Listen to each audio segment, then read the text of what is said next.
নমস্কাৰ প্ৰিয় দৰ্শক সকলোকে স্বাগতম জনাইছো ডি প্ৰাইম শোলৈ মই পাৰ্থ বৰা। প্ৰিয় দৰ্শক, পূজাৰ বতৰ, কাললৈ মহালয়া, কিন্তু পূজাৰ মাজতে পূজাৰ প্ৰাক্ষণত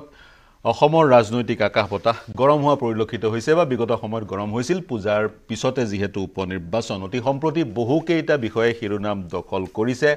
যিকেইটা বিষয় অনাগত উপনিৰ্বাচন বা 2026ৰ নিৰ্বাচনত কণ্টেনচিয়াছ ইস্যু বা চৰ্চাৰ বিষয় হৈ পৰিব পাৰে, ৰাজনৈতিক ডাঙৰ ৰাজনৈতিক ইস্যু হ'ব পাৰে। আমাৰ দৃষ্টিত সেই বিষয়কেইটা হৈছে, এটা হৈছে সেমিকণ্ডাক্টৰ, যিটো বিষয় নতুনকৈ আবিৰ্ভাৱ হ'ল। আজি বিজেপিয়ে কেবিনেট মন্ত্ৰী পীযুষ হাজৰিকাৰ নেতৃত্বত জাগিৰোডত প্ৰতিবাদ সাব্যস্ত কৰিছিলে, আৰু সেই আপোনালোক সকলোৱে জানে সেমিকণ্ডাক্টৰ বিষয়টো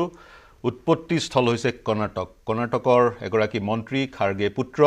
প্ৰিয়াংক খাৰ্গে বিচাৰিছে সেমিকণ্ডাক্টৰ প্ৰকল্প কৰ্ণাটকত। ইয়াৰ বিৰুদ্ধাচৰণ কৰিছে বিজেপিয়ে। তাৰ লগত আন এক বিষয় হৈছে স্মাৰ্ট মিটাৰ। আজিও ৰাইজৰ দলে PDCLৰ সন্মুখত প্ৰতিবাদ সাব্যস্ত কৰিছিল। এটা বাতৰি প্ৰকাশ পাইছে, 2025ৰ 1 এপ্ৰিলৰ পৰা শক্তি বিভাগে পৰিকল্পনা কৰাৰ গুৱাহাটীৰ এখন আগশাৰীৰ ইংৰাজী দৈনিকত প্ৰকাশ পাইছে, 2025ৰ 1 এপ্ৰিলৰ পৰা স্মাৰ্ট মিটাৰ বাধ্যতামূলক, আৰু TOD চিষ্টেমত, টেৰিফ অফ ডে চিষ্টেমত মাচুল লোৱা হ'ব উপভোক্তাৰ পৰা। ৰাতি তাৰিফ বেছি, মাচুল বেছি, দিনত কম। 2025ৰ 1 এপ্ৰিলৰ পৰা গোটেই সমগ্ৰ বিষয়টো ৰাজনৈতিক কেনেকৈ প্ৰভাৱ পেলাব সি এক বিষয়। আনটো হৈছে এভিকশ্যন, কচুতলিৰ এভিকশ্যন, বৰপেটাৰ এভিকশ্যন, যি এভিকশ্যনৰ পৰিকল্পনা কৰা হৈছিল। এভিকশ্যনৰ বিষয়টোৱে শিৰোনাম দখল কৰিছে, কাৰণ উচ্চতম ন্যায়ালয়ে কেতবোৰ নিৰ্দেশ আজি দিছে। তৃতীয়টো হৈছে ক্লজ 6, আৰু তাৰ সমান্তৰালকৈ আন বহু বিষয় থাকিব। আমাৰ সৈতে যিসকল ৰাজনৈতিক ব্যক্তি আজি সংযুক্ত হৈ আছে তেওঁলোকৰ পৰা জানিব বিচাৰিম। আমাৰ সৈতে সংযুক্ত হৈ আছে ষ্টুডিঅ'ত সুশান্ত বৰগোহাঁই, বিজেপিৰ বিধায়ক, ডক্টৰ হাফিজ ৰফিকুল ইছলাম, AIUDFৰ বিধায়ক, ৰাজনৈতিক বিশ্লেষক ছাইদুল ইছলাম আমাৰ সৈতে ষ্টুডিঅ'ত উপস্থিত আছে, আৰু আমাৰ সৈতে নলবাৰীৰ পৰা সংযুক্ত হৈ আছে অশোক শৰ্মা ডাঙৰীয়া, কংগ্ৰেছ নেতা, প্ৰাক্তন বিধায়ক, পূৰ্বতে তেওঁ বিজেপিত আছিল, অতি সম্প্ৰতি তেওঁ কংগ্ৰেছত যোগদান কৰিছে। আৰু আমাৰ সৈতে বৰপেটাৰ পৰা সংযুক্ত হৈ আছে মনোৰঞ্জন তালুকদাৰ ডাঙৰীয়া, কমিউনিষ্ট পাৰ্টি অফ ইণ্ডিয়া, মাৰ্কচিষ্টৰ বিধায়ক। মই ষ্টুডিঅ'ৰ পৰা আৰম্ভ কৰোঁ। মই সুশান্ত বৰগোহাঁই ডাঙৰীয়া আপোনাৰ পৰা আৰম্ভ কৰিছোঁ। সেমিকণ্ডাক্টৰ সন্দৰ্ভত আপুনি কি প্ৰতিক্ৰিয়া প্ৰকাশ কৰিব? চাওক, সেমিকণ্ডাক্টৰ ইণ্ডাষ্ট্ৰিটোৱে ভৱিষ্যতৰ অসমত ইণ্ডাষ্ট্ৰিয়েলাইজেশ্যনৰ যিখিনি কথা ইমান দিনে আমি আন্দোলন কৰিছিলোঁ বা কথা বতৰা পাতি আছিলোঁ, তাৰে এটা বাট মুকলি কৰিব। আৰু বাট মুকলি কৰিব এনেধৰণৰ বহুত ইণ্ডাষ্ট্ৰি ইয়াৰ আগতে অসমত আহিছিলে,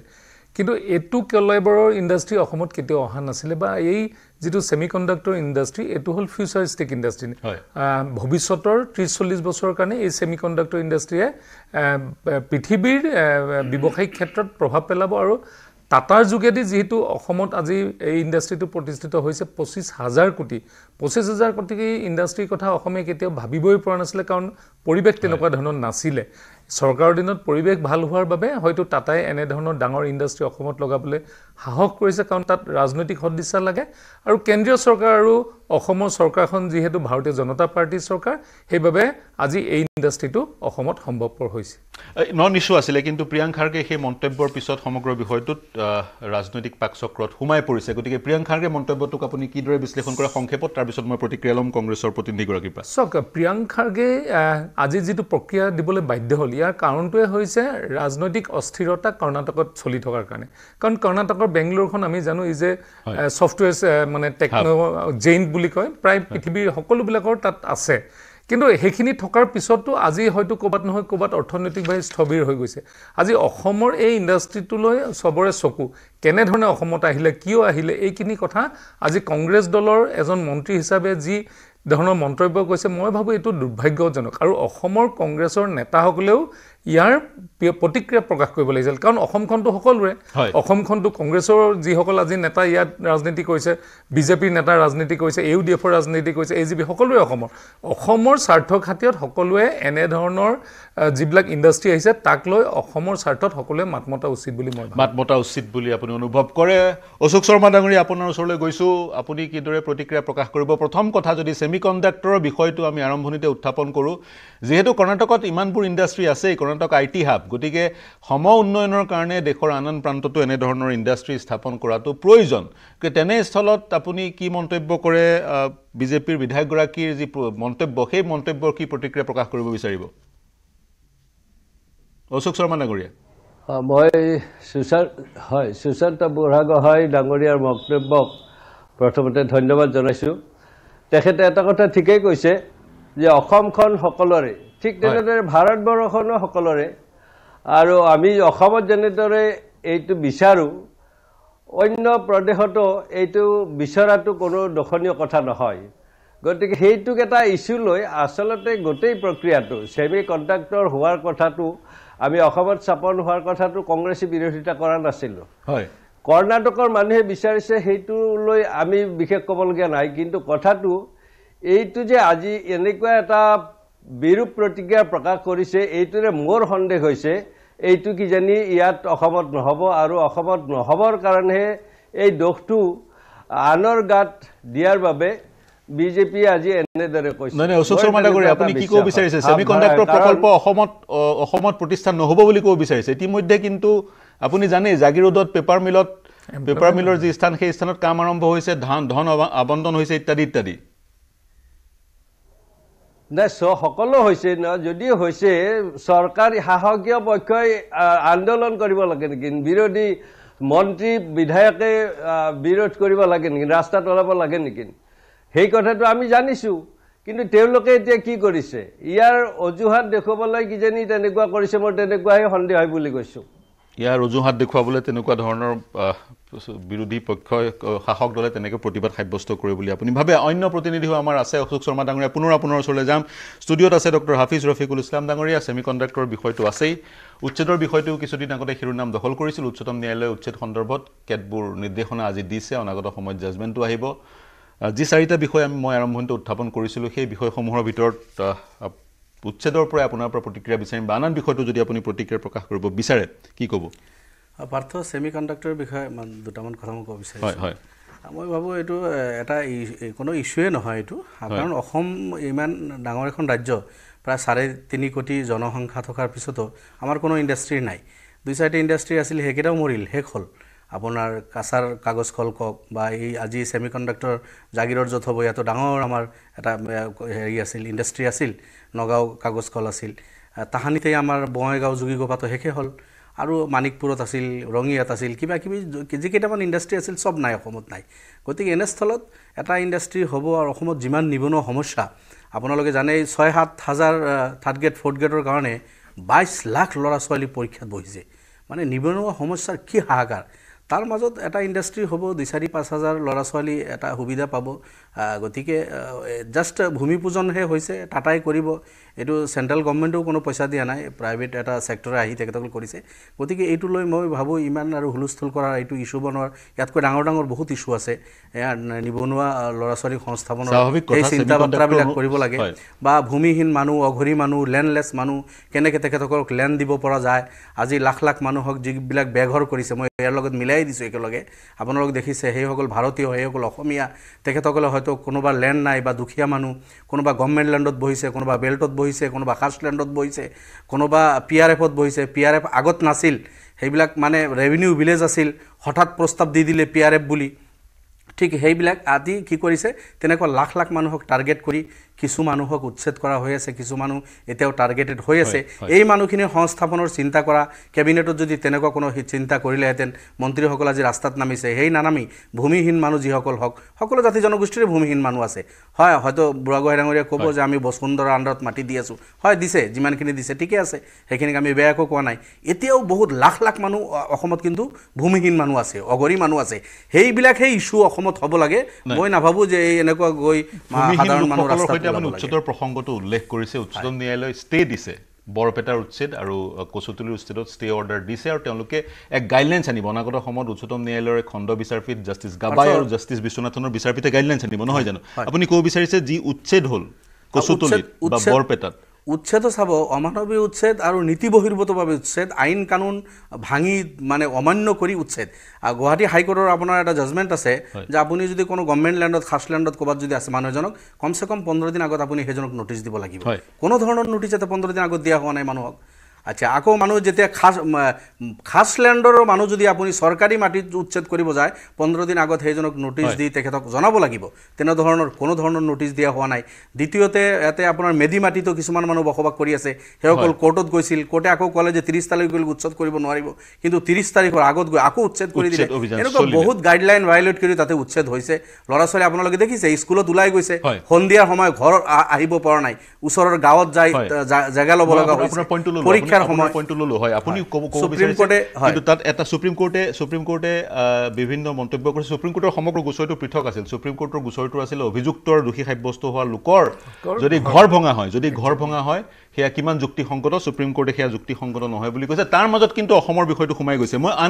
আন সকলৰ ওচৰলৈ যাম কিন্তু সংক্ষেপত এক প্ৰতিক্ৰিয়া ল'ব বিচাৰিছোঁ সুশান্ত বৰগোহাঁই ডাঙৰীয়া আপোনাৰ পৰা তাৰপিছত মই মনোৰঞ্জন তালুকদাৰ ডাঙৰীয়াৰ ওচৰলৈ যাম উচ্ছেদৰ প্ৰসংগত আপুনি কি ক'ব উচ্ছেদৰ প্ৰসংগ য'ত খিলঞ্জীয়া জনগোষ্ঠীৰ লোকসকল আছে তাত এনেধৰণৰ কোনো দেখিব পোৱা যোৱা নাই কাৰণ তাতে কি হৈছে ইমান ভায়োলেশ্যন হোৱা নাই কিন্তু যিবিলাক জেগাত ভায়োলেশ্যন হৈছে য'ত আজি খিলঞ্জীয়া জনগোষ্ঠীয় লোকসকলৰ মাটি আজিৰ দিনত তেওঁলোকে লৈছে বা যিসকলে কৰিছে সেইসকলৰ বিৰুদ্ধেতো এনেধৰণৰ চৰকাৰে কেতিয়াবা কঠোৰ ব্যৱস্থা হাতত ল'ব লাগিব কাৰণ আমি এফালে কওঁ 6 নং দফা আমি আখৰে পালন কৰিব লাগিব আমি কওঁ যে খিলঞ্জীয়া সুৰক্ষিত হ'ব লাগিব অসমীয়া মানুহ সুৰক্ষিত হ'ব লাগিব এই কথাবিলাক যেতিয়া আমি বাস্তৱায়িত কৰিবলৈ যোৱা হ'ব তেতিয়াহ'লে ক'ৰবাত নহয় ক'ৰবাত এনেকুৱা ধৰণৰ ঘটনা হ'ব কিন্তু এনেধৰণৰ ঘটনা উজনি অসমত নাই হোৱা নোহোৱাৰ কাৰণটো হ'ল যে কোনো মানুহে এতিয়ালৈকে ফৰেষ্ট লেণ্ডত এনেধৰণে বসবাস কৰি থকা নাই ফৰেষ্টৰ বা যিসকল ট্ৰাইবেল ব্লক এণ্ড বিল্ড আছে সেইবিলাক কোনো মানুহে অধিকাৰ কৰি থোৱা নাই সেইকাৰণে সেই ধৰণৰ চিটুৱেশ্যন তাত হোৱা নাই কিন্তু য'ত চিটুৱেশ্যন হৈছে নিশ্চিতভাৱে ক'ৰবাত নহয় ক'ৰবাত য'ত চিটুৱেশ্যন হৈছে সংক্ষেপত কিন্তু তালুকদাৰ ডাঙৰীয়াও আছে আপোনালোকৰ ডাঙৰীয়া যিটো কৈছে যে উজনি অসমত হোৱা নাই এইবাৰ বিধানসভাত আপোনালোকে দেখিছে উজনি অসমত ফৰেষ্ট লেণ্ডত আপোনাৰ কিছু মানুহ আছে সেইসকলক বেলেগ এটা ঠাইত মানে তেখেতসকলক সংস্থাপিত কৰাৰ কাৰণে বেলেগ এটা লেণ্ড দিছে কিন্তু তেখেতসকলে তাত যাব বিচৰা নাই বিধানসভাত এই কথা বাৰ্তাবিলাক আলোচনা হৈছে উজনি অসমত যদি ফৰেষ্ট লেণ্ডত আছে কোনোবা বেল্ট তাতে নাই ফৰেষ্ট লেণ্ডত আছে সেইসকলক সংস্থাপন কৰাৰ কাৰণে চৰকাৰে দায়িত্ব লৈছে কিন্তু নামনি বা বিশেষ এটা জনগোষ্ঠীৰ মানুহ যদি ভূমিহীন মানুহ ফৰেষ্ট লেণ্ডে হওক বা খাছ লেণ্ডত হওক এইসকলক কিন্তু উচ্ছেদ কৰিছে বিকল্প ঠাই দিয়া হোৱা নাই সুশান্ত বৰগোহাঁই ডাঙৰীয়া মই পুনৰ আপোনাৰ ওচৰলৈ আহিম মনোৰঞ্জন তালুকদাৰ ডাঙৰীয়া আপোনাৰ সৈতে সংযুক্ত হৈছোঁ আপুনি কি ক'ব বিচাৰিব বিশেষকৈ বহুকেইটা বিষয় আমি ভাগ কৰি লৈছিলোঁ আজিৰ দিনটোত সেইকেইটা বিষয় অনাগত সময় নিৰ্বাচনী ইছ্যু হ'ব পাৰে উচ্ছেদক লৈ আজি উচ্চতম ন্যায়ালয়ে কিছু নিৰ্দেশ দিছে জাজমেণ্ট কিন্তু ৰিজাৰ্ভ কৰি ৰাখিছে কিছু নিৰ্দেশে দিছে আৰু যি 47জন ব্যক্তি কচুতলিৰ পৰা উচ্চতম ন্যায়ালয়লৈ গৈছিলে তেওঁলোকে কৈছে তেওঁলোকে নিগাজিকৈ বহু বছৰ ধৰি তাত বসবাস কৰি আছিল তেওঁলোকৰ হাতত এগ্ৰিমেণ্ট আছে স্থানীয় লোকৰ সৈতে এগ্ৰিমেণ্ট কৰি তেওঁলোকে সেই স্থানত বসবাস কৰি আছিল উচ্চতম ন্যায়ালয়ে কিন্তু বিষয়টো নিষ্পত্তি নোহোৱালৈকে ষ্টে অৰ্ডাৰ দিছে ষ্টেটাছ কো মেইনটেইন কৰাৰ নিৰ্দেশ দিছে কচুতলিত সমগ্ৰ বিষয়টোত কি প্ৰতিক্ৰিয়া প্ৰকাশ কৰিব ৰাজনৈতিকভাৱে ই কেনেদৰে অনাগত সময়ত প্ৰভাৱ বিস্তাৰ কৰিব এই বিষয়টো বা আনকিটা বিষয়টো প্ৰতিক্ৰিয়া প্ৰকাশ কৰিব পাৰে মোৰ প্ৰথম কথা হৈছে উচ্ছেদৰ বিষয়টোত আমাৰ খুবেই মতামত স্পষ্ট আমি দীৰ্ঘদিনৰ পৰা কৈ আছো যে উচ্ছেদটো অমানৱীয় হ'ব নালাগে আৰু উচ্ছেদত সংস্থাপনৰ ব্যৱস্থা নকৰি মানুহখিনিক সংস্থাপন নকৰাকৈ উচ্ছেদ কৰাটো অমানৱীয় এই ক্ষেত্ৰত আমাৰ স্পষ্ট মতামত আছে আজি সোণাপুৰত যিজনৰ উচ্ছেদ কৰিছে মোৰ স্পষ্ট কথা হৈছে সোণাপুৰৰ উচ্ছেদটো হৈছে ভাৰতীয় জনতা পাৰ্টি এটা সাম্প্ৰদায়িক দৃষ্টিভংগীৰে সেই উচ্ছেদটো কৰিছে তাতে অকল সংখ্যালঘু মানুহে এই বেল্ট এণ্ড ব্লকত থকা নাই তাত অন্য অংশৰ মানুহ আছে ওচৰৰে গাঁও আছে যি গাঁওবিলাকত ভাষিক সংখ্যালঘু মানুহ বসবাস কৰে তাত কিন্তু উচ্ছেদ হোৱা নাই তাতে কেইবাটাও চিমেণ্ট কাৰখানা আছে তাতে উচ্ছেদ হোৱা নাই তাতে অন্য যথেষ্ট ধনী মানুহে মাটি ক্ৰয় কৰি থৈ দিছে তাত মাটি তেওঁলোকে দখলত আছে সেই তাতে কিন্তু উচ্ছেদ হোৱা নাই বাছি এটা নিৰ্দিষ্ট জনগোষ্ঠীৰ মানুহক উচ্ছেদ কৰা তাকো বিধিসন্মতভাৱে নকৰা যিটো সুপ্ৰিম কোৰ্টে আজি ইনজাংচন দিবলৈ বাধ্য হৈছে এই কথা ক্ষেত্ৰত আমি নিশ্চিতভাৱে ভাৰতীয় জনতা পাৰ্টিৰ উচ্ছেদৰ এই কাৰবাৰবিলাকত তেওঁলোকে যে এটা বেলেগ ধৰণৰ দৃষ্টিভংগীৰে উচ্ছেদ কৰি আছে আমি কাজিৰঙাত দেখিছোঁ যিসকলক উচ্ছেদ কৰিলে প্ৰথমতে বিদেশী বুলি ক'লে তাৰপিছত কিন্তু প্ৰতিটো পৰিয়ালক 7 লাখ টকাকৈ ক্ষতিপূৰণ দিব লগা হৈছে তেওঁলোকে ঠিক তেনেকৈ গৰুখুটিত উচ্ছেদ কৰিছে সেই মানুহবিলাকক নতুন ঠাইত উচ্ছেদ কৰাৰ পিছত সংস্থাপিত কৰিব লগা হৈছে মই এছেম্বলিতো কৈছিলোঁ যে তোমালোকৰ বিয়াগম এটা বিভাগ আছে ৰাজহ বিভাগ তাতে ৰাজমন্ত্ৰী আছে ডিচি আছে কমিশনাৰ আছে মণ্ডল অফিচ আছে এছডিচি আছে কোনে ভূমিহীন মানুহ তাতে বহি আছে এইটো আগতে সাৰ্ভে কৰি লৈ পেলাই তেওঁলোকক সংস্থাপিত কৰাৰ পিছত যদি উচ্ছেদ কৰে আমাৰ ক'ব লগা নাই কিন্তু যধে মধে এটা ৰাজনৈতিক বাগধাৰা লৈ যোৱাৰ কাৰণে যেটো উচ্ছেদ কাৰ্য আজি ভাৰতীয় জনতা পাৰ্টি চলাইছে এই ভাৰতীয় জনতা পাৰ্টিৰ এই উচ্ছেদ কাৰ্য আজি হাইকোৰ্টতো নিন্দিত হৈছে আৰু সুপ্ৰিম কোৰ্টতো নিন্দিত হ'ব আৰু আমি এইটো স্বাভাৱিকতে উচ্ছেদৰ তীব্ৰ বিৰোধিতা কৰিছো সেমিকণ্ডাক্টৰ সম্পৰ্কত যি কথা আহিছে অসমত সেমিকণ্ডাক্টৰ ইণ্ডাষ্ট্ৰী হ'ব আমি হোল হাৰ্টেডলি আদৰণি জনাইছো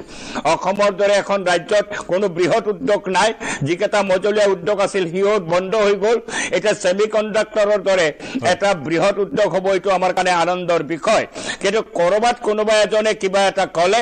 তাকে লৈ পেলাই আজি বিজেপিয়ে আৰু এটা নতুন বাগধাৰা নিবলৈ চেষ্টা কৰিছে কাৰণ তেওঁলোকৰ কোনো ইস্যু নাই এটা সেমিকণ্ডাক্টৰটো আনিছে ক'বই পাৰে কোনোবাই কৈছে কিন্তু আমি অসমৰ মানুহে সেমিকণ্ডাক্টৰ বিচাৰিছো কিন্তু গুজৰাটত 4টা সেমিকণ্ডাক্টৰ হয় যদি অন্য ৰাজ্যই এটা তাৰে ভাগ বিচৰাটো কি অপৰাধ হ'ব নোৱাৰে কিন্তু অসমৰ সেমিকণ্ডাক্টৰৰ বিষয়টো লৈ পেলাই বিজেপিয়ে এটা কোনো ৰাস্তা নাই ৰাস্তাত আমি আবেগ সৃষ্টি কৰিবলৈ বিচাৰিছে সেইকাৰণে ভাৰতীয় আবেগ সৃষ্টি কৰিব বিচাৰিছে বিজেপিয়ে মই প্ৰতিক্ৰিয়া ল'ম আপুনি ক'ব বিচাৰিছে আমাক সেমিকণ্ডাক্টৰ লাগে অসমক সেমিকণ্ডাক্টৰ লাগে কিন্তু আন এখন ৰাজ্যৰ এগৰাকী মন্ত্ৰীয়ে যদি নিজৰ ৰাজ্যৰ কাৰণে সেমিকণ্ডাক্টৰ বিচাৰি ইয়াত অপৰাধ একো হ'ব নোৱাৰে সেই কথাই কৈছে নহয় জানো বিচাৰি থাকক আমি ইগনোৰ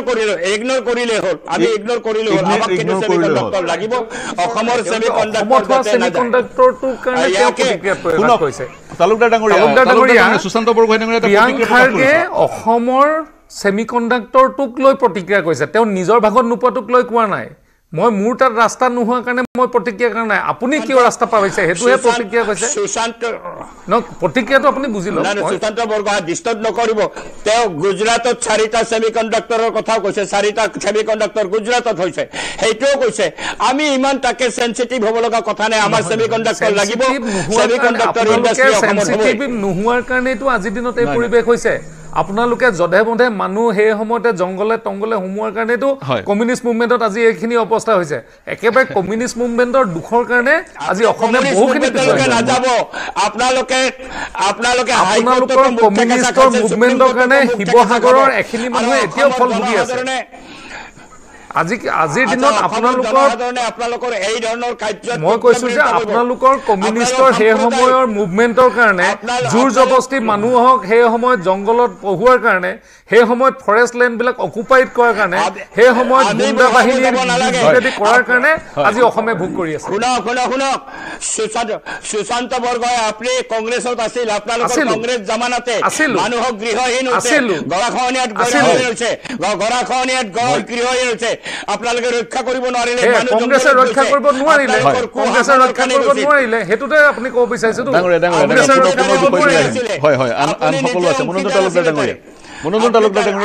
কংগ্ৰেছে কৰিব নোৱাৰাৰ কাৰণটো আপুনি কৈছেতো কংগ্ৰেছেহে কৰিব নোৱাৰা মই ৰখাব লাগিব পুনৰ মূল বিষয়টোলৈ আহিম সেমিকণ্ডাক্টৰ প্ৰকল্প অসমত প্ৰতিষ্ঠা হৈছে 4টা অসম গুজৰাটত এটা অসমত সকলোৱে স্বাগতম জনাইছে আৰু এটা প্ৰতিক্ৰিয়াৰ কাৰণে এতিয়া এটা মন্তব্যৰ কাৰণে কৰ্ণাটকৰ এগৰাকী মন্ত্ৰীৰ সৰ্বত্ৰ প্ৰতিক্ৰিয়া সৃষ্টি হৈছে কিন্তু যিগৰাকী মন্ত্ৰীয়ে মন্তব্য কৰিছে তেওঁ কিন্তু কংগ্ৰেছৰ ৰাষ্ট্ৰীয় সভাপতি মল্লিকাৰ্জুন খৰ্গেৰ পুত্ৰ প্ৰিয়াংক খাৰ্গে 3বাৰকৈ MLA 44 বছৰীয়া প্ৰিয়াংক খাৰ্গে সেই ৰাজ্যখনৰ IT মিনিষ্টাৰ যি কি নহওক মই অশোক শৰ্মা ডাঙৰীয়া আপোনাৰ ওচৰলৈ যাম কিন্তু তাৰ আগত চাইদুল আপোনাৰ ওচৰলৈ আহিব বিচাৰিছোঁ অনাগত নিৰ্বাচনৰ মই মোৰ দৃষ্টিত কেইটামান সেই ধৰণৰ ভাগ কৰি লৈছিলোঁ সেমিকণ্ডাক্টৰৰ বিষয়টোৱে আজি শিৰোনাম দখল কৰিছে কাৰণ আজি অসমত প্ৰতিবাদ সাব্যস্ত হৈছে আৰু সেমিকণ্ডাক্টৰৰ বিষয়টো নতুনকৈ আবিৰ্ভাৱ হ'ল কাইলৈকে বা আজি 4 দিনৰ আগলৈকে এই বিষয়টো ৰাজনৈতিক ইস্যু হৈ থকা নাছিলে কিন্তু কংগ্ৰেছৰ এগৰাকী মন্ত্ৰীয়ে কৰ্ণাটকত মন্তব্য কৰাৰ কাৰণে আজিৰ দিনটোত অসমৰ আকাশ বতাহ গৰম হৈ আছে কি ক'ব অনাগত সময়ত এই বিষয়টো থাকিবনে নে খন্তেকীয়া মোৰ কথাটো এনেকুৱা যে সেমিকণ্ডাক্টৰৰ যিটো বিষয় আহিছে এইটো আমি সকলোৱে হ'ল হাৰ্টেডলি অপেন মাইণ্ড আমি এইটো স্বাগতম জনাইছোঁ আৰু আমি ভাবোঁ যে গোটেই পৃথিৱীত সেমিকণ্ডাক্টৰৰ যিখন ব্যৱসায় বা যিখন মাৰ্কেট এতিয়া নতুনকৈ আৰু সম্ভাৱনা আহিছে সেই সম্ভাৱনাত আমাৰ সেমিকণ্ডাক্টৰ অসমত যদি হয় এই বিষয়টো আমাক অসমৰ এটা নতুন পোহৰৰ বাট দিব পাৰে আৰু একে সময়তে বেলেগ ষ্টেটেও হয়তো সেই ধৰণৰ কথাবিলাক তেওঁলোকে ভাবিছে বিচাৰিছে এই ধৰণৰ মানে এটা প্ৰতিযোগিতা যদি হয় বেয়া কথা নহয় কিন্তু প্ৰতিযোগিতাত এনেকুৱা হ'ব নালাগে যে অসমে এনেই নাপায় মেইনলেণ্ড ইণ্ডিয়াৰ পৰা আমাৰ অসমে সদায় এটা দূৰত্বত আছো কাৰণে এটা আমি অনুভৱ কৰোঁ যে আমাক মই ইণ্টাৰফেয়াৰ কৰিছোঁ প্ৰিয়াংক খাৰ্গে মই মন্তব্যটো শুনিছিলোঁ তেওঁ কৈছে এটা ইক'চিষ্টেম এটা পৰিমণ্ডল ক'ত আছে বেংগলোৰত আছে বা কৰ্ণাটকত আছে গতিকে সেই ছেমি কণ্ডাক্টৰ প্ৰকল্পকেইটা তাত যদি তাৰ সমান্তৰালকৈ তেওঁ কৈছে মেন পাৱাৰ আছে এক্সপাৰ্টসকল আছে বিশেষজ্ঞসকল আছে গতিকে ফলপ্ৰসূ হ'ল হয় ছেমি কণ্ডাক্টৰ কেইটা যদি গুজৰাট বা অসম বা গুজৰাটতকৈ বেংগলোৰত হ'ল সেইটো তেওঁৰ মন্তব্য নহয় জানো তেওঁৰ এটা নিৰ্দিষ্ট দৰ্শন থাকিব পাৰে বা চিন্তা থাকিব পাৰে মই সেই কথাটো নকওঁ মই ভাবোঁ যে ছেমি কণ্ডাক্টৰৰ যিখন মাৰ্কেট আমি বুজিব লাগিব আজি গোটেই পৃথিৱীত 70% ছেমি কণ্ডাক্টৰ কোনে প্ৰডাকশ্যন কৰি আছে টাইৱান আৰু চাইনা আৰু টাইৱানৰ টোটেল GDP 15% আহে ছেমি কণ্ডাক্টৰৰ ব্যৱসায়ৰ পৰা টোটেল GDPৰ আৰু 45% আপোনাৰ ছেমি কণ্ডাক্টৰ চাইনাই প্ৰস্তুত কৰে নিৰ্মাণ কৰে প্ৰডিউচ কৰে তাৰপিছতো $300 বিলিয়ন পৰিমাণৰ ছেমি কণ্ডাক্টৰ তেওঁলোকে বেলেগ দেশৰ পৰা আমদানি কৰে কিমান এখন বিশাল মাৰ্কেট আৰু এই গোটেই কাৰবাৰটোত এটা সাংঘাতিক কথা আছে গৱেষণা উদ্যমিতা এইবিলাক বিষয় আছে আৰু সেইটো কাৰণে এটা ইক'চিষ্টেম লাগিব এই কথাটো হয় আৰু হয়তো কেনেবাকে বেংগলোৰ বা এইবিলাক জেগাত এই বিষয়টো আমাতকৈ অলপ বেছি সুবিধা থাকিব পাৰে কিন্তু আমি তাৰ কাৰণে পিছ পৰি থাকিম এইটো কথা হ'ব নোৱাৰে আৰু অসমত এনেকুৱা কথা নহয় যে পৰিৱেশ নিৰ্মাণ আমি কৰিব নোৱাৰোঁ আমি পৰিৱেশ নিৰ্মাণ কৰাৰ চেষ্টা কৰিব লাগিব আৰু মই ভাবোঁ যে এইটো এটা গুড ষ্টেপ এটা ডাঙৰ এটা ষ্টেপ আৰু এইটো জায়েণ্ট ষ্টেপ বুলি মই ভাবোঁ গতিকে অসমৰ যিটো পৰিৱেশ নাই বুলি তেওঁ কৈছে সেই পৰিৱেশটো নিৰ্মাণ কৰি হিমন্ত বিশ্ব শৰ্মাৰ নেতৃত্বত চৰকাৰে যদি দেখুৱাই দিব পাৰে মই ভাবোঁ এইটোত এটা ডাঙৰ বেছি এটা ডাঙৰ প্ৰত্যুত্তৰ হ'ব গোটেই এনেকুৱা বিষয়বিলাক বেছি পলিটিচাইজ কৰাৰ কাৰণে দ্বিতীয় কথা হ'ল পলিটিকেল পাৰ্টিবিলাকৰ আজি এটা নতুন কথা হৈছে আজি প্ৰতিদিনে এটা ইছ্যু লাগে আৰু ইছ্যুবিলাক চলি থাকে আজি 2 দিন 3 দিন 4 দিন 5 দিন চলি থাকে আকৌ নতুন আহি থাকিব গতিকে ডাইনামিক এটা প্ৰচেছৰ নিচিনা হৈছে প্ৰতিদিনে ইছ্যু লাগিব প্ৰতিদিনে ইছ্যু থাকিব লাগিব এইটো সাহস বিৰোধীলৈ মই কোৱা নাই গতিকে তেনেকুৱা বিষয়ত ছেমি কণ্ডাক্টৰৰ বিষয়টো যেতিয়া এটা ইছ্যুলৈকে আহিছে মই ভাবোঁ এইটো এটা আমাৰ কাৰণে এই চৰ্চা যে আমি কৰিব পৰা পৰিৱেশটো এটা হৈছে মই স্মাৰ্ট মিটাৰ বনাম ছেমি কণ্ডাক্টৰ হৈছে নেকি স্মাৰ্ট মিটাৰ বনাম ছেমি কণ্ডাক্টৰ মই কিন্তু এটা কথা ক'ব খোজোঁ যে AUDFৰ বিধায়কগৰাকীয়ে যিটো কথা কৈছে তাতকৈ বহুত ডাঙৰ ইছ্যু আছে উচ্ছেদিত লোকসকল পুনৰ সংস্থাপিত হোৱা নাই বা সেই ধৰণৰ ইছ্যুবোৰ আছে মই কথাটো এনেকৈ ভাবোঁ যে স্মাৰ্ট মিটাৰ এটা বেলেগ ইছ্যু উচ্ছেদ এটা বেলেগ ইছ্যু আৰু ছেমি কণ্ডাক্টৰ হ'বলৈ যোৱা যিটো বিষয় এইটো এটা বেলেগ বিষয় সেইটো লৈ পেলাই এগৰাকী ব্যক্তি দিয়া মন্তব্যটোলৈ প্ৰতিক্ৰিয়া দিব লাগে নে নালাগে সেইটো আকৌ বিজেপিৰ বিষয় মই ভাবোঁ যে আটাইতকৈ গুৰুত্বপূৰ্ণ কথাটো হ'ল ছেমি কণ্ডাক্টৰ অসমত হ'ব লাগে আৰু যদি পাৰি গুজৰাটৰ পৰা নি পেলাই যদি এটা কৰ্ণাটকতো দিয়ে সেইটো আমি ক'ব লগা নাই আমি কৈছোঁ যে অসমত এটা আমি পাইছোঁ সেইটো অসমত হ'ব লাগিব সেইটো লৈ পেলাই কোনো ধৰণৰ কম্প্ৰমাইজ নাই আৰু মই এই কথাটো এনেকৈ ভাবোঁ যে কংগ্ৰেছে এই বিষয়টোত অসম কংগ্ৰেছে সেই বিষয়টোৰ লগত সহমৰ্মিতা প্ৰকাশ কৰিবলৈ মই নাভাবোঁ কিন্তু গোটেই বিষয়টো এটা কনফিউজিং ষ্টেটলৈকে গুচি গৈছে আৰু অসম কংগ্ৰেছে এই বিষয়টো ৰাজনৈতিকভাৱে যিধৰণে মোকাবিলা কৰিব লাগিছিল সেইটো কৰিব পৰা নাই আৰু বিজেপি ৰাজনৈতিকভাৱে কেনেদৰে মোকাবিলা কৰিব বিচাৰিছে মই ভাবোঁ যে মন্তব্যটোৰ পৰা ডিষ্টেঞ্চ মেইনটেইন কৰা পৰিৱেশ এতিয়া নাই কাৰণ আমি জানো যে বিজেপি দলটো এটা খুব প্ৰফেচনেল দল আৰু তেওঁলোকে ৰাজনীতিটো খুব প্ৰফেচনেলি কৰে গতিকে তেনেকুৱা বিষয়ত কংগ্ৰেছক যিকোনো ধৰণে বিব্ৰত হ'ব পৰা এটা যদি বিষয় আহে আৰু যদি সেই বিষয়টো যদি কংগ্ৰেছৰ সভাপতিৰ পুত্ৰৰ পৰা আহে তেওঁৰ আইডেণ্টিটি যিয়ে নহওক তেতিয়াহ'লে বিজেপিয়ে এই বিষয়টো টেক আপ কৰিবই আৰু সেইটোক উত্তৰটো দিয়াৰ ক্ষেত্ৰত মই ভাবোঁ যি ধৰণে এই বিষয়টো স্পষ্টভাৱে কংগ্ৰেছে ক'ব পাৰিব লাগিছিল সেইটো এতিয়ালৈকে ক'ব নাই আৰু মই এটা কথা কৈ থওঁ এই বিষয়টো গৌৰৱ গগৈ টনা হৈছে গৌৰৱ গগৈ যিটো কথা কৈছে সেই কথাটো মই কিন্তু এক প্ৰকাৰ এই ধৰণে ভাবোঁ যে কৰ্ণাটকৰ এগৰাকী মানুহে ভাবিব পাৰে এগৰাকী ৰাজনীতিকে ভাবিব পাৰে যে তেওঁলোকক এটা ছেমি কণ্ডাক্টৰ লাগে আৰু তেওঁলোকে সেইটোত কম্পাৰিজন দিবলৈ গৈ পেলাই অসমত পৰিৱেশ নাই বা গুজৰাটত ইমান নালাগে বুলিও ক'ব পাৰে কিন্তু আমি কৈছোঁ যে অসম কংগ্ৰেছে এই বিষয়টো আমি যেনেকৈ ভাবোঁ মই এজন অসমীয়া হিচাপে যিধৰণে ভাবোঁ অসমৰ প্ৰতিজন কংগ্ৰেছী মানুহে তেনেকৈ ভাবে বুলি বিশ্বাস কৰোঁ কিন্তু সেই কথাটো তেওঁলোকে প্ৰতিষ্ঠা কৰাৰ ক্ষেত্ৰত যিধৰণে ৰাজনৈতিকভাৱে প্ৰতিষ্ঠা কৰিব লাগিছিল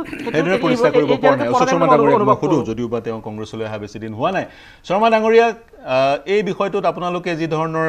এক সক্ৰিয়তা দেখুৱাব লাগিছিল বা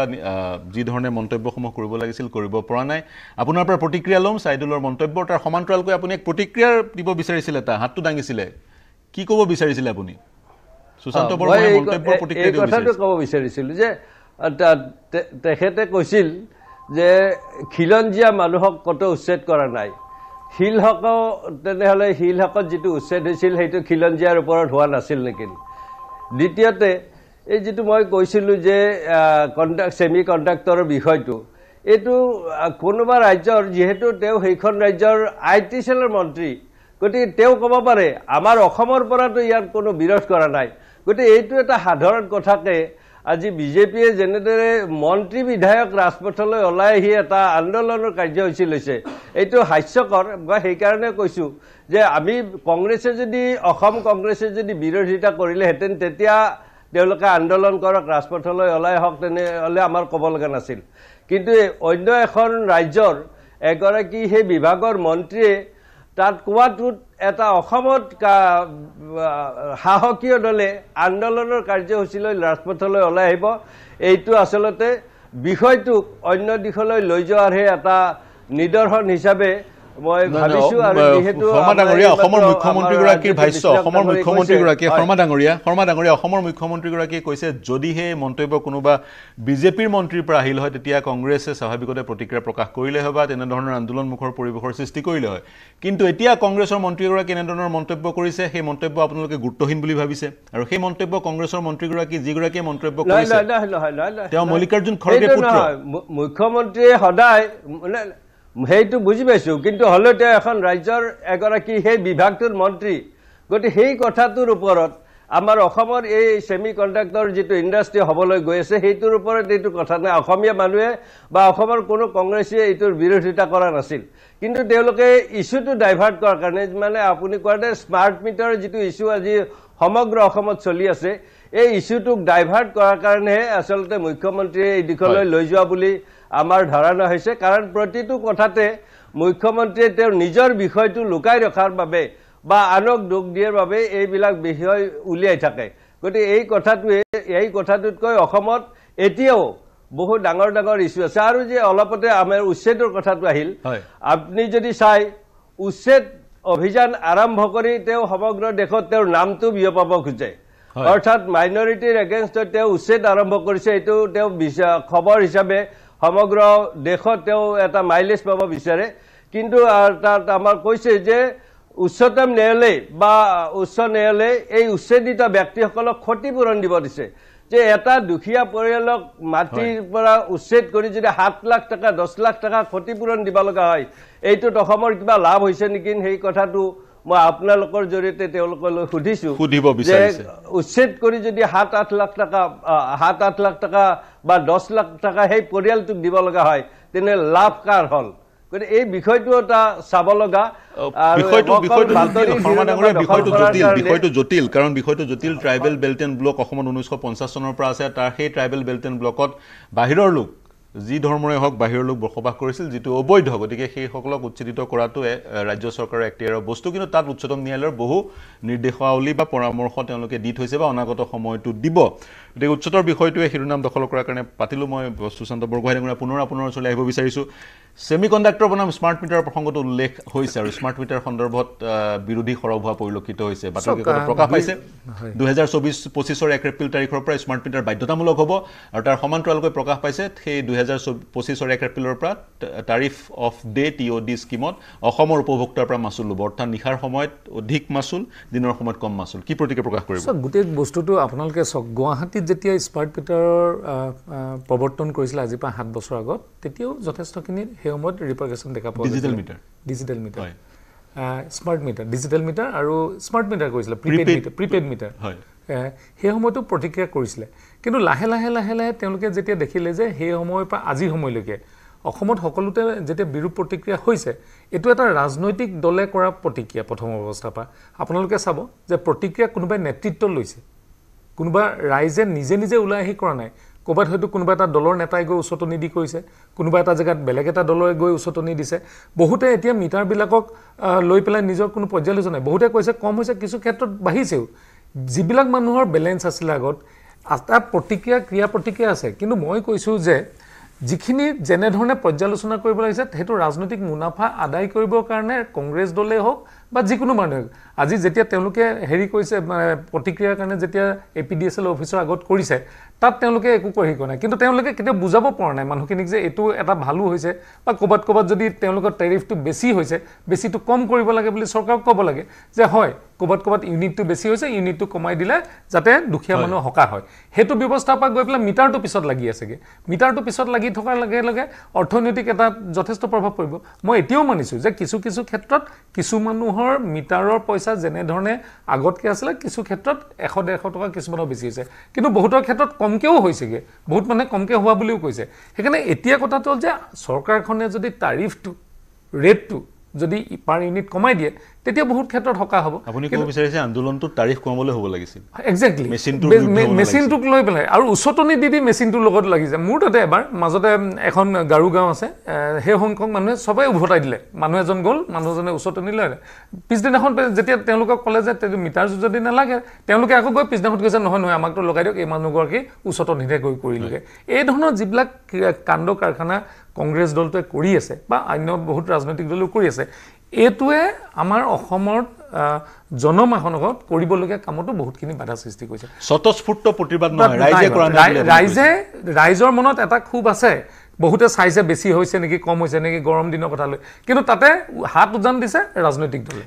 কিন্তু চৰকাৰখনে বা যিটো প্ৰতিষ্ঠান ডিসকম কোম্পানী এপিডিচিএল তেওঁলোকেও বহু কাম কৰিব পাৰে উদাহৰণস্বৰূপে ৰাইজৰ সৈতে কথা পাতি ৰাইজমেল কৰি মিটাৰটো সংস্থাপন কৰিব পাৰিলে দ্বিতীয়তে ডিজিটেল মিটাৰটো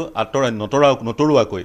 স্মাৰ্ট মিটাৰটো সংস্থাপন কৰিব পাৰিলে হয় ছমাহৰ কাৰণে ৰাইজে দুইটা কম্পেয়াৰ কৰি চাব পাৰিলে হয় এনেবোৰ কাম কৰিব পাৰিলে সেইকাৰণে ৰাইজক এডুকেটেড কৰিবৰ কাৰণে আমাৰ ইয়াতে কাম কৰিব লাগে আপুনি জানে কি পৰিৱেশত কাম কৰিব লাগে চৰকাৰ এখনে সেই পৰিৱেশটোৰ কাৰণে তৈয়াৰ কৰিবলৈ যাওঁতেই যেতিয়া ৰাজনৈতিক মুনাফাৰ কাৰণে বাকী দলবিলাকে জপিয়াই পৰে তাতে গোটেই কথাবিলাকৰ খেলিমেলি হয় এটা কনজিউমাৰৰ যেতিয়া অসুবিধা হয় কনজিউমাৰে কোম্পানীটোৰ লগত প্ৰটেষ্ট কৰিব পাৰে চৰকাৰখনে বহিব পাৰে চৰকাৰখনে বহি আলোচনা কৰি হয় ঠিক আছে বোলে আমাৰ ইয়াত 50 পইচা কমাই দিছে বা কিবা এটা পইচা কমাই দিছে সেই কমালে বোলে তেওঁলোকৰ সুবিধা হ'ব বোলে আমাৰ খেতিয়কসকলৰ সুবিধা হ'ব সেইখিনিতো কৰিবলৈ বহুত জেগা আছে কিন্তু সেইটো কৰিবলৈ যোৱাৰ আগতেই যিটো পৰিৱেশ গাঁওখনত তৈয়াৰ কৰি দিয়ে যিটো পৰিৱেশত আলোচনাৰ পৰিৱেশে নাথাকিকে তেতিয়া কিছু ক্ষেত্ৰত কৰিবলৈ কিন্তু আমি যেতিয়া প্ৰটেষ্ট কৰিলোঁ মাননীয় মুখ্যমন্ত্ৰী ডাঙৰীয়া শিৱসাগৰত এতিয়া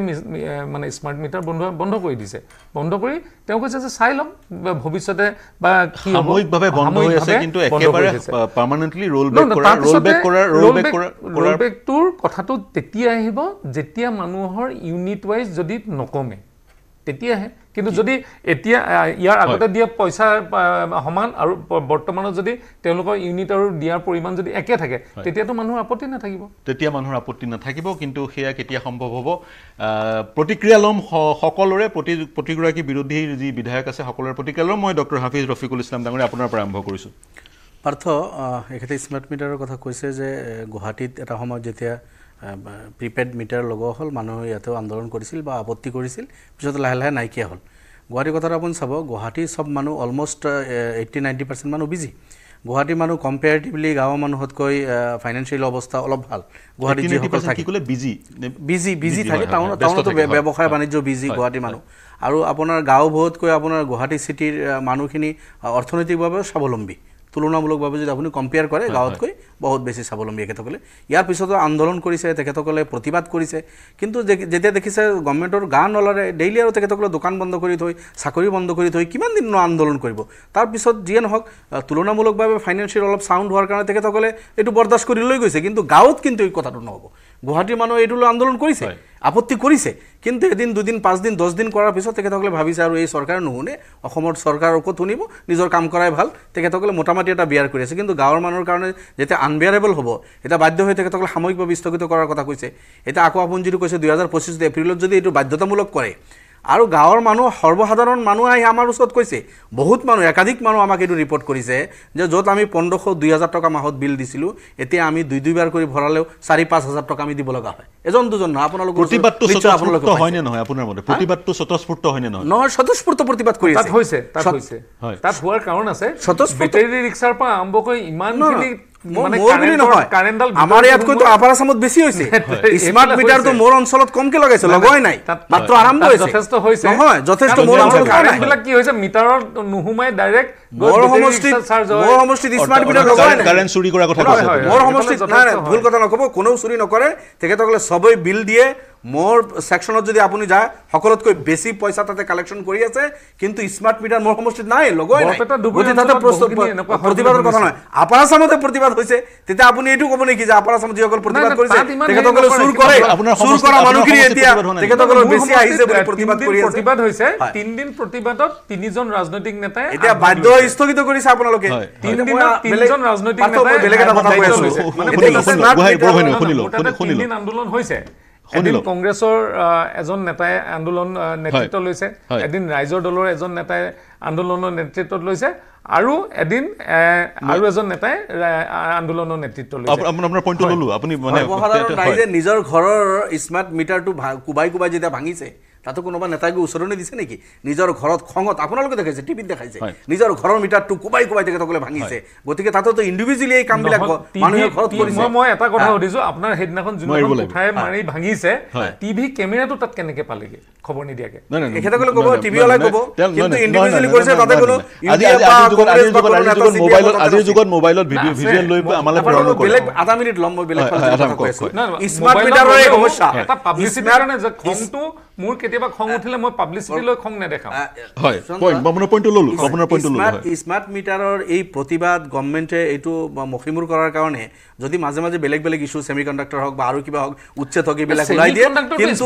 এই স্মাৰ্ট মিটাৰৰ পৰা কিন্তু বাচিব নোৱাৰে বাকী থাকিল স্মাৰ্ট মিটাৰৰ পৰা পলাই যাব নোৱাৰে 2000 এপ্ৰিলত তেখেতসকলে সঁচাকৈ যদি বাধ্যতামূলক কৰে আজি গুজৰাটত নাই গুজৰাটত 5% মানুহৰ স্মাৰ্ট মিটাৰ লগা নাই অসমত ইমান কি জোৰ পৰিল যে অসমৰ নিচিনা এখন ৰাজ্য গুজৰাটতকৈতো আপোনাৰ অসমৰ অৰ্থনৈতিক অৱস্থা আমাৰ জিডিপি ভাল নহয় গতিকে ইয়াত কি প্ৰয়োজন হ'ল যে গুজৰাটে আজি 5% 10% মানুহ লগোৱা নাই অসমত 30% হৈ যোৱাৰ পিছত আপোনালোকে গোটেইখিনি মানুহক লগাব লাগিব গতিকে মই ভাবো বিজেপিয়ে এই দুঃসাহস নকৰাই ভাল বাকি থাকিল সেমিকণ্ডাক্টৰৰ কথা যেটো কৈছে ইকোসিস্টেম বা আইটি এক্সপাৰ্ট এই প্ৰতিবাদ নকৰি আইটি এক্সপাৰ্ট বনাওক নিজৰ ঘৰৰ লৰা এটুক আমি ওয়েলকাম জনাইছে অকল ভূমি পূজন কৰি বিল্ডিং কেটা বনালেই নহব আৰু যদি আমি সেই বেংগলোৰৰ পৰা এক্সপাৰ্ট আনি যদি চাকৰি দিব লগা হয় দুৰ্ভাগ্য হ'ব প্ৰতিবাদ নকৰি আপোনালোকে নিজৰ ঘৰৰ লৰাখিনিক প্ৰস্তুত কৰক আমাৰ ঘৰৰ লৰাতে হয় তেনেকা কৰিব লাগিব মই আইটি এক্সপাৰ্ট ওলাব মই বিৰতি ল'ব লাগিব আইটি এক্সপাৰ্ট কথা বিভিন্নজনে মন্তব্য কৰিছে বিশ্লেষকে সম উন্নয়ন হ'ব লাগে যদি কৰ্ণাটকতে সকলো উন্নয়ন হৈ থাকে আমাৰ ইয়াত নহয় তেতিয়াও নহ'ব আৰু স্বাগতম জনাইছে অসমৰ সেমিকণ্ডাক্টৰ প্ৰকল্পৰ মই স্মাৰ্ট মিটাৰ সন্দৰ্ভত আন দুগৰাকী বিৰোধীৰ বিধায়ক আৰু আন এগৰাকী বিৰোধীৰ নেতা আমাৰ সৈতে সংযুক্ত হৈ আছে তেওঁৰ সৈতে তেওঁলোকৰ সৈতে মন্তব্য ল'ম তেওঁলোকৰ পৰা মন্তব্য ল'ম আৰু চাইদুলৰো আমাৰ সৈতে সংযুক্ত হৈ আছে ষ্টুডিঅ'ত তেওঁৰ পৰা মন্তব্য ল'ম কিন্তু এই মুহূৰ্তত ল'ব লাগিব এটা বাণিজ্যিক বিৰতি শীঘ্ৰে ঘূৰি আহিম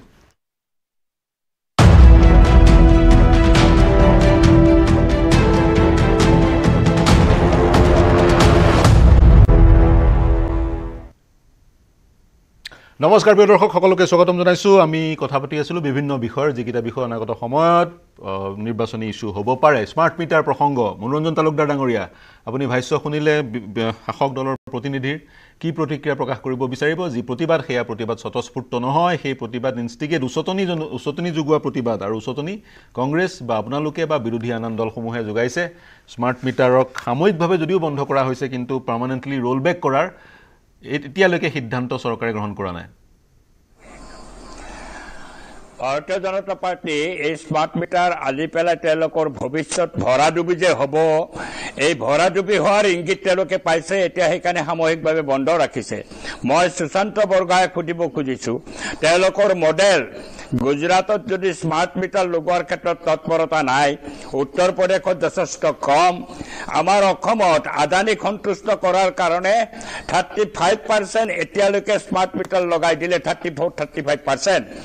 এই তৎপৰতা তেওঁলোকৰ কিয় মানুহে স্বতঃস্ফূৰ্তভাৱে ইয়াৰ বিৰোধিতা কৰিছে ৰাজনৈতিক দলবিলাকৰ ইমান প্ৰয়োজন হোৱা নাই কিন্তু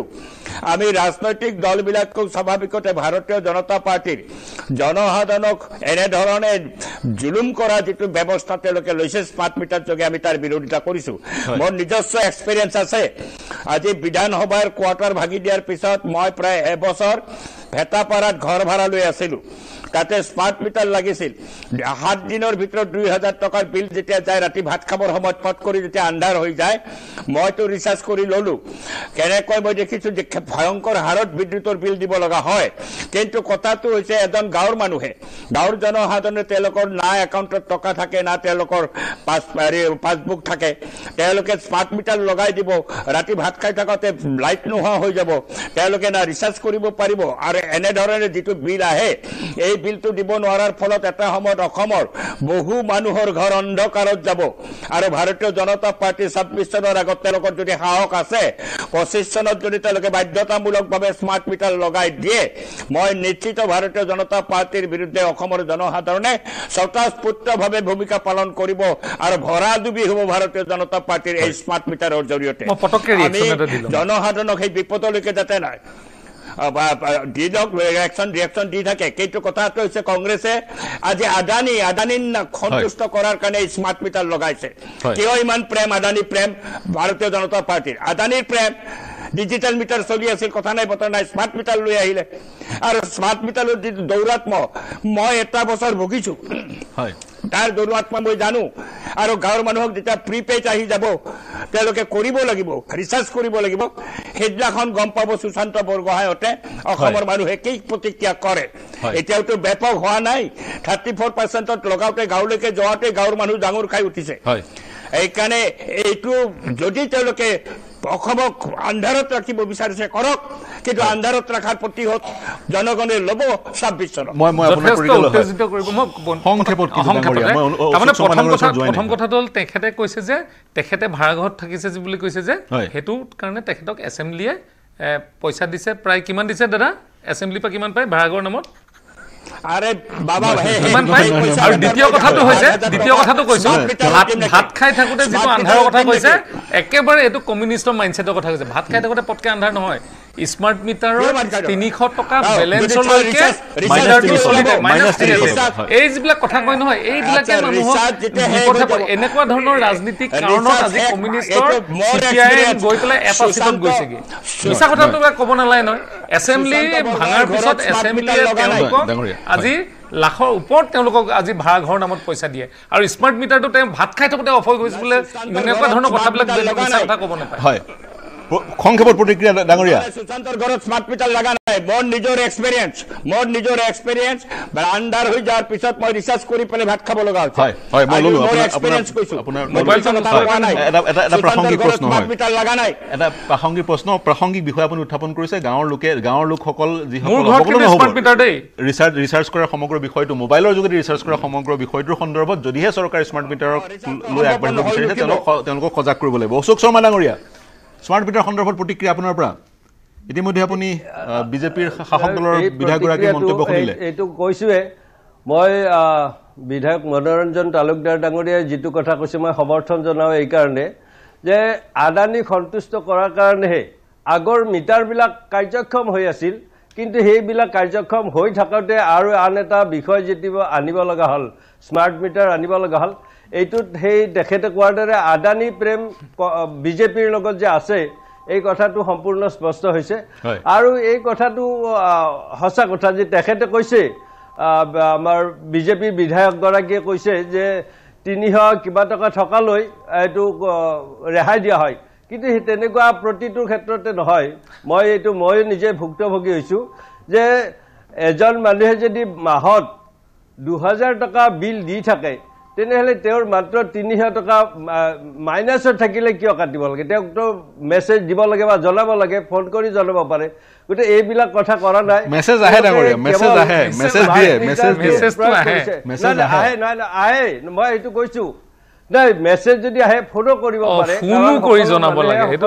মেছেজ চাই নাথাকে সেইটো ভাল কথা নহয় এইটো কিয় লাগে জানে এইটো চৰকাৰৰ যিহেতু এটা দায়িত্ব আৰু ৰাজনৈতিক দলৰ এইবিলাক কথা আছে আপুনি কৈছে যে ৰাজনৈতিক দলৰ প্ৰৰচনাতে এই আন্দোলনবিলাক হৈছে ঠিক তেনেদৰে আপুনিও আজি সেই দলটোতে আছে যিটো দলে আজি এটা মন্ত্ৰী বিধায়কক লৈ এটা সমদল উলিয়াইছে গতিকে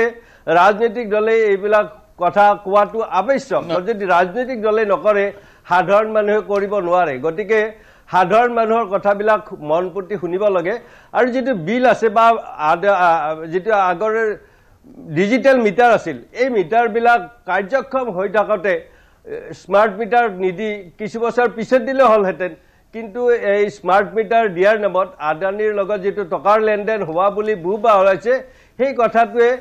হসা বুলি প্ৰমাণিত কিজানি হ'ব এইটো আপুনি সেই ধৰণে অনুভৱ কৰে হয় মোৰ হাতত সময় কম আছে স্মাৰ্ট মিটাৰ প্ৰসংগটো চাগৈ চলি থাকিব বা বিজেপিয়ে কেনেদৰে হেণ্ডেল কৰে লক্ষণীয় হ'ব মই হাউটকৈ যিটো শেষৰটো টপিক আমি আলোচনা কৰাৰ আজি পৰিকল্পনা কৰিছিলোঁ অসম চুক্তিৰ বিষয়টো সেই বিষয়টোৰ শিৰোনাম দখল কৰিছে মই সুশান্ত বৰগোহাঁই ডাঙৰীয়া আপোনাৰ পৰা আৰম্ভ কৰিছোঁ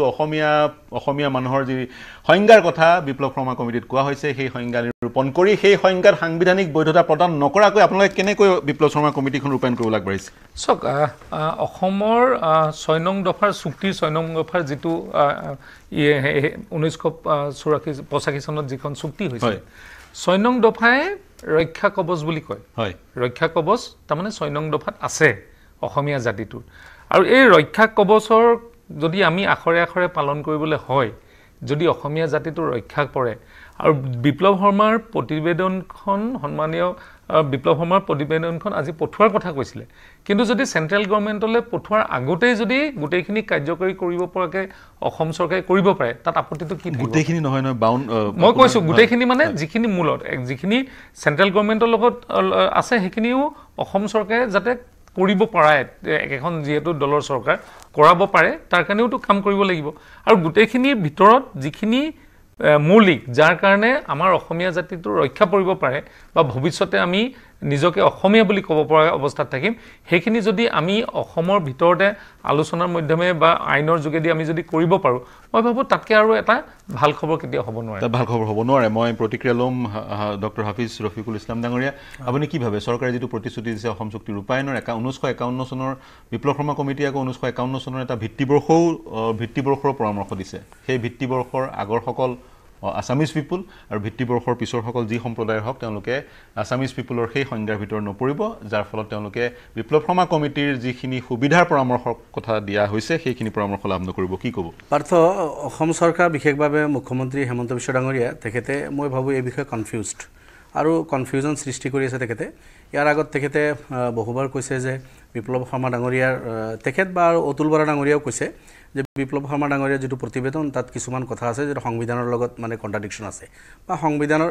যদি আপুনি কয় বিৰুদ্ধে গৈ কিছুমান পৰামৰ্শ দিয়া আছে সেই গতিকে হয়তো চেণ্ট্ৰেল গভৰ্ণমেণ্টে এইটো একচেপ্ট কৰা নাই বা গ্ৰহণ কৰা নাই তেনেকুৱা ধৰণৰ কথা কিন্তু ইমান দিন কৈ আছিল তো এটা প্ৰতিবেদন যিটো চেণ্ট্ৰেল গভৰ্ণমেণ্টে গ্ৰহণে কৰা নাই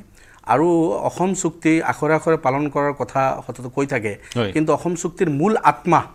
যেটো আপোনাৰ 1971 কাট অফ ডেট যেটো আপোনাৰ আছিল অসম চুক্তিৰ মূল আত্মা সেই মূল আত্মা হত্যা কৰি কাহা পাছ কৰি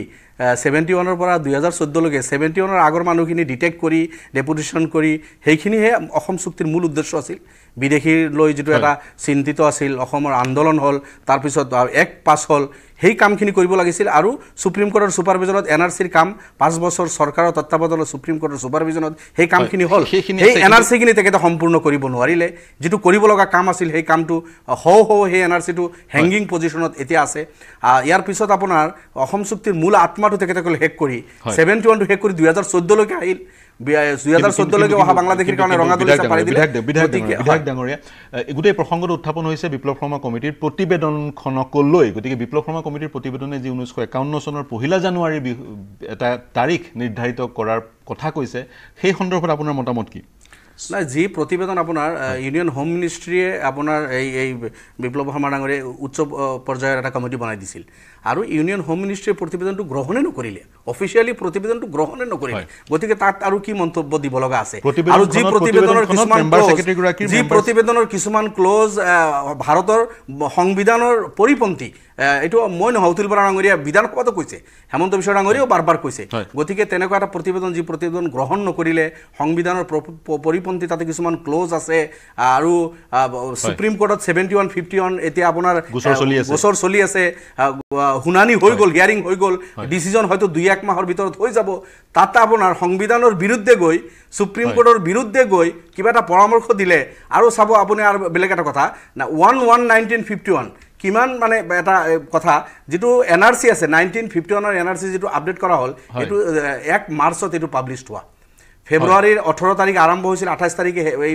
সাৰ্ভেৰ কাম হৈছিল 1 মাৰ্চ 1/3/1951 যেটো পাবলিছ হৈছিল কিন্তু মাত্ৰ 2 মাহ এডভান্স কৰি 1/1/1951 ক'লে 1/1/1951 ক'লে অসমৰ 3 কোটি জনতা তেখেতসকলৰ হাতত কি গভৰ্ণমেণ্ট ৰেকৰ্ড কি আছে গভৰ্ণমেণ্টৰ কি সাৰ্ভে আছে কি আছে মই ভাবো এই 1/1/1951 লৈ যদি আপুনি সাৰ্ভে চলায় অসমৰ 3 কোটি 40 লাখ মানুহৰ 2-3 কোটি মানুহৰ হাততে তো তেনেকুৱা কোনো গভৰ্ণমেণ্ট প্ৰভাইড কৰা ডকুমেণ্ট নাই গতিকে সেই বিষয়ে আৰু বিশেষ ক'ব লগা নাই 1151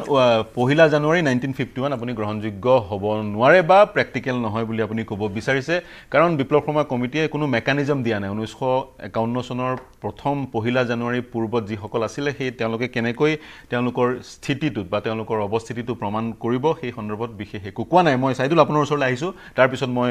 মনোৰঞ্জন তালুকদাৰ ডাঙৰীয়া আৰু অশোক শৰ্মা ডাঙৰীয়াৰ ওচৰলৈ যাম কি ক'ব বিচাৰিব জটিল বিষয়টো কিন্তু বিষয়টো অত্যন্ত জটিল আৰু আটাইতকৈ ডাঙৰ অসম চৰকাৰে যিবোৰ মূল বিষয়বোৰ সেইবোৰ কেন্দ্ৰীয় চৰকাৰে এৰি দিছে আৰু যিবোৰ তেওঁলোকে নিজাকৈ পাৰি সেইখিনি তেওঁলোকে সমাধান কৰাৰ কথা কৈছে সব সাপ্লিমেন্টাৰী যিবিলাক বিষয় সেইবিলাক বিষয় অসম চৰকাৰৰ হাতত আছে আৰু সেইখিনি অসম চৰকাৰে কৰিব পাৰিব বা চেষ্টা কৰিব পাৰিব কিন্তু যিখিনি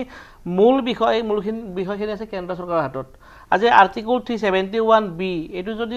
সংশোধন কৰিব লাগে তেতিয়াহলে সেইটো কেন্দ্ৰ চৰকাৰে কৰিব পাৰিব আমাৰ অসম চৰকাৰে নোৱাৰে গতিকে তেনেকুৱা বিষয়বিলাক আছে আৰু আটাইতকৈ গুৰুত্বপূৰ্ণ কথাটো হ'ল এতিয়ালৈকে কেন্দ্ৰ চৰকাৰে এই প্ৰতিবেদনখন আনুষ্ঠানিকভাৱে লোৱা নাই যিগৰাকী মেম্বাৰ সেক্ৰেটাৰী সত্যেন্দ্ৰ গ্ৰাপ তেওঁৰ স্বাক্ষৰে কৰা নাই বিভিন্ন সময়ত ৰাজনৈতিক যিবিলাক ষ্টেটমেণ্ট দিয়া হৈছে সেই ষ্টেটমেণ্টবিলাকত এইখন সম্পৰ্কত বিভিন্ন ধৰণৰ অলপমান ইফাল অসম চুক্তি লৈ পেলাই ইফাল কিছু মন্তব্য আমি অত্যন্ত কৰ্তৃত্বশীল ব্যক্তিৰ পৰা আমি শুনিছো বা মুখ্যমন্ত্ৰী বিভিন্ন সময়ত অসম চুক্তি এইবোৰ বিষয় আছে মই জানিব বিচাৰিম 1951 যদি পসিবল হয় মই ভাবো এইটো আমাৰ অসমত আটাইতকৈ ওল্ডেষ্ট ভেলিড ডকুমেণ্ট এইটো হৈছে আটাইতকৈ ওল্ডেষ্ট আমাৰ ডকুমেণ্টেশ্যন তাৰ আগত হয়তো এনেকৈ হোৱা নাই নাগৰিক পঞ্জী হোৱা নাই গতিকে এইখন হৈছে কিন্তু আটাইতকৈ গুৰুত্বপূৰ্ণ কথাটো হ'ল আজি বিভিন্ন কথা ওলাইছে যে ওলি গৈছে কিছু তথ্য পাতি কিছুমান এনআৰসিৰ সেই সময়ত যিখন এনআৰসি এতিয়া পাবলৈ নাই এনেকুৱা বিষয় কিছুমান ওলাইছে কেইবাখনৰ জিলাত এনআৰসি কাভাৰ এতিয়া কৰা নাই 1951 এভেইলেবল নহয় 52 ৰ ক্ষেত্ৰতো তেনেকুৱা কিছুমান কথা ওলাইছে গতিকে প্ৰেক্টিকেল নহয় বুলি আপুনি ক'ব বিচাৰিছে 1951 কি আপুনি প্ৰেক্টিকেল নহয় বুলি মই ক'ব খোজা নাই কিন্তু এইটো এটা কঠিন কাম আৰু এই কামটো কৰি তুলিব পাৰিলে মই ভাবো এটা ডাঙৰ কাম এটা হ'ব কিন্তু অসমীয়াৰ সংজ্ঞা যিটো নিৰূপণৰ বিষয় এই বিষয়টো দুটা কথা আছে এটা হৈছে আমি ভাইবল হয় না এইটো চাব লাগিব সেকেন্ড আমি এইটো আবেগিকভাৱে গ্ৰহণ কৰিব পাৰিম নে নাই সেইটো এটা দ্বিতীয় প্ৰশ্ন 3 নম্বৰ কথা হ'ল খিলঞ্জীয়া যিটো সংজ্ঞা দিয়া হৈছে সেই সংজ্ঞাত কোনো ধৰণৰ ভিত্তিবৰ্ষ নাই আৰু এটা জাতি হয়তো চলমানভাৱে গতি জাতি গঠন প্ৰক্ৰিয়া বিপ্লৱ শৰ্মা কমিটি এটা তাৰিখ দিছে সেই তাৰিখৰ আগৰৰ পৰা যিসকল লোকে বসবাস কৰিছিল তেওঁলোকে বিশেষ কিছুমান সাংবিধানিক আৰু লেজিসলেটিভ সুবিধা পাব সেই কেইবাটা বিষয় আছে এটা বিষয় হ'ল অসমত অসম চুক্তি অনুসৰি ভাৰতীয় 1971 লৈকে ভাৰতীয় এটা বেলেগ বিষয় আছে কা লৈ পেলাই এটা প্ৰসংগ আছে অসমীয়াৰ সংজ্ঞা দুটা আছে এটা আমাৰ আবেগিক বা ৰাজনৈতিক সংজ্ঞা আছে আৰু এটা প্ৰেক্টিকেল সংজ্ঞা হয়তো বিপ্লৱ শৰ্মা আয়োগে দিবলৈ চেষ্টা কৰিছে খিলঞ্জীয়াক লৈ পেলাই যিটো সংজ্ঞা দিব খুজিছে সেইটোলৈ কিছু বিভ্ৰান্তি আছে বুলি মই ভাবো খিলঞ্জীয়া শব্দটো মই ব্যৱহাৰ কৰা দেখা নাই মই কমিটিৰ 141 পেজৰ প্ৰতিবেদন পঢ়িছিলো তেওঁ আসামিজ পিপল কোট আনকোট আসামিজ পিপল উল্লেখ কৰিছে এইটো হৈছে আপোনাৰ কোট আনকোট আপুনি যিটো কথা কৈছে সেইটো হৈছে আপোনাৰ সংৰক্ষণৰ বিষয়টো মই কৈছো কিন্তু মই আমাৰ যিটো আবেগিক সংজ্ঞা আছে মই মনোৰঞ্জন তালুকদাৰ ডাঙৰীয়া মোৰ সময় কম আছে যিটো সংজ্ঞা আহিব সেই সংজ্ঞাটো কিন্তু কিছু পৰিমাণে আমি অলপমান আলোচনা কৰাৰ পৰিৱেশ এটা আছে আৰু একে সময়তে মই এটা লাষ্ট কথা কৈ থওঁ এই যিখন গ্ৰহণ কৰিব নে চৰকাৰে এইটো কিন্তু অত্যন্ত গুৰুত্বপূৰ্ণ কথা মনোৰঞ্জন তালুকদাৰ ডাঙৰীয়া হেমন্ত বিশ্ব শৰ্মাই 4টা বছৰ বিপ্লৱ শৰ্মাৰ প্ৰতিবেদনখন ডিপ ফ্ৰিজত থৈ দিলে আজি হেকত গৈ পেলাই 26 বছৰ চাপি অহাৰ লগে লগে তেওঁ আকৌ সেইখন উলিয়াই পেলাই এইবিলাক কথা বতৰা কৈছে য'ত তেওঁৰ কৰিব লগা একো বিশেষ কাম নাই আৰু অন্য কেইটামান বিষয় যিটো ৰাজ্যিক চৰকাৰে কৰিব পাৰে তেওঁ আগতে কৰিব লাগিছিল তেওঁ নিজেও আছিল অসম চুক্তি ৰূপায়ণৰ মন্ত্ৰী য'ত কেন্দ্ৰীয় চৰকাৰৰ মেম্বাৰ সেক্ৰেটাৰীয়ে সহি কৰা নাই সেইখন যদি সাহস আছে হেমন্ত বিশ্ব শৰ্মাৰ অনতি পলমে তেওঁ চেন্ট্ৰেল গভৰ্ণমেণ্টক গ্ৰহণ কৰোৱাক চেন্ট্ৰেল গভৰ্ণমেণ্টে গ্ৰহণ কৰি তাত যিবিলাক সাংবিধানিক কথা বতৰা আছে সেই সাংবিধানিক কথা বতৰাবিলাক ফেছলা কৰক তাৰ পিছতহে আমি অসম চুক্তি 1951 চনটো ফেছলা হোৱাটো বিচাৰিছে 1951 চনৰ বিষয়টো ফেছলা হোৱাটো বিচাৰিছে আপুনি 1951 চনৰ 1 জানুৱাৰীত কি মন্তব্য 1951 চন হ'ব নে 71 চন হ'ব 1951 চন হ'ব নে 71 চন হ'ব এই বিষয়টোও চেন্ট্ৰেল গভৰ্ণমেণ্টৰ লোকে ঠেলি দিয়ক চেন্ট্ৰেল কাৰণ 71 চনটো তেওঁলোকে হত্যা কৰিলে 71 চনৰ 25 মাৰ্চ বাদ দি পেলাই কাইন আনি পেলাই 14 চনৰ 31 ডিচেম্বৰ কৰিছে অসম চুক্তিক তেওঁলোকেতো নচ্ছাতেই কৰিছে এতিয়া 51 হ'ব নে 71 হ'ব আৰু সেই বিষয়টো ফেছলা কৰিব লাগিলে সংবিধানত কি কি সলনি কৰিব লাগিব আৰু অসমীয়াৰ সংজ্ঞাটো অকল হেমন্ত বিশ্ব শৰ্মা আৰু সমুজ্জ্বল ভট্টাচাৰ্যই আলোচনা কৰি সিদ্ধান্ত ল'লে নহ'ব 51 হ'ব নে কি হ'ব অসম এছেম্বলিত আলোচনা হওক সাহস আছে যদি অসম এছেম্বলিত আলোচনা হওক আৰু অসম এছেম্বলিৰ আলোচনা মৰ্মে একেবাৰে প্ৰাসংগিক কথা হয় মনোৰঞ্জন তালুকদাৰ ডাঙৰীয়া মোৰ সময় কম আছে ক্ষমা বিচাৰিছো সময় কম কাৰণে আপোনাক এৰিব লাগিব অশোক শৰ্মা ডাঙৰীয়া শেষৰটো মন্তব্য 1.5 মিনিটৰ ভিতৰত মই এইটোৱে ক'ব বিচাৰিছোঁ যি এখন চৰকাৰে এগৰাকী অৱসৰী ন্যায়াধীশক গঠন কৰি এটা আয়োগ গঠন কৰিছিল এটা বিষয়ত মীমাংসা কৰাৰ কাৰণে সেই চৰকাৰখনে আজি 4 বছৰ ধৰি সেই প্ৰতিবেদনখন কেন্দ্ৰীয় চৰকাৰক গ্ৰহণ কৰিবলৈ দিব সক্ষম নহ'ল গতিকে এইটো বিষয়ত আমি আৰু বিতৰ্ক কৰাৰ কোনো প্ৰয়োজন নাই কাৰণ চৰকাৰখনৰ সেই দায়িত্ব আছিল এগৰাকী বিষয়াক তেওঁ অৰ্থাৎ আপুনি ভাবিছে অসম চুক্তি ৰূপায়ণৰ যি প্ৰতিশ্ৰুতি মুখ্যমন্ত্ৰীগৰাকীয়ে দিছে ৰাজনৈতিক এক পদক্ষেপ বুলি ভাবিছে আপুনি হয় হয় আৰু এইটো তেওঁলোকৰ সেই দায়িত্ব এইটো আৰু আলোচনাৰ বিষয় কৰি বজৰুৱা কৰাৰ কোনো হেৰি নাই মানে ইয়াৰ দফাটো বজৰুৱা শব্দটো কৰিব নালাগে এইটো মানে